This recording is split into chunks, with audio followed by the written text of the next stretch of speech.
افغانستان د نړیوالو خوراکي برانډونو له بازار سره ونښلول شو.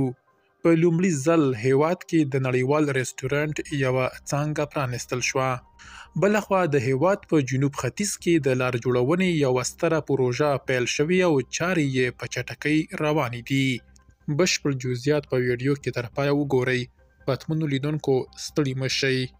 په سویل ختیځ کې د لار جوړونې د پروژې خبر لرو، خو پیل په هیواد کې د یو نړیوال رستورانت پر پرانیسته کوو. افغانستان د نړیوالو خوراکي برانډونو له بازار سره نښلول کیږي. په جلال آباد ښار کې د لومړي ځل لپاره د فاسټ فوډ چیکینګ نړیوال رستورانت څانګه پرانیستل شوه.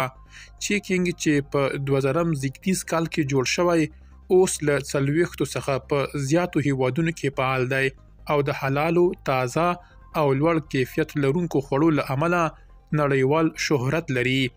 دغه برانډ د نړۍ په کچه د میلیونونو مسلمانانو د باور وړ نوم ګڼل کیږي. په خوست کې د کابل سرای څخه تر مټه چینې پورې د سړک د جوړولو چارې له پخوا په زور روانې دي. سیمه ایز مسؤلان وایي چې دا پروژه د ښار د ترانسپورتي ستونزو د کمولو او د خلکو د تګ راتګ د اسانتیا لپاره مهمه ده.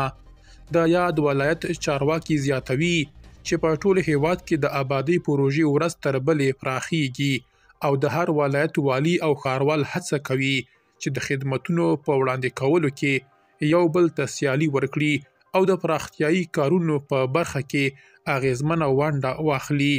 چارواکي وایي د ولایتونو ترمنځ د آبادۍ دغه مثبت بدلون د خلکو په ژوند ښه اغیز کوي او د زیربنایي کارونو سرعت یې څو برابره زیات کړی دی. درنو لیدونکو له ملتیا مو مننه.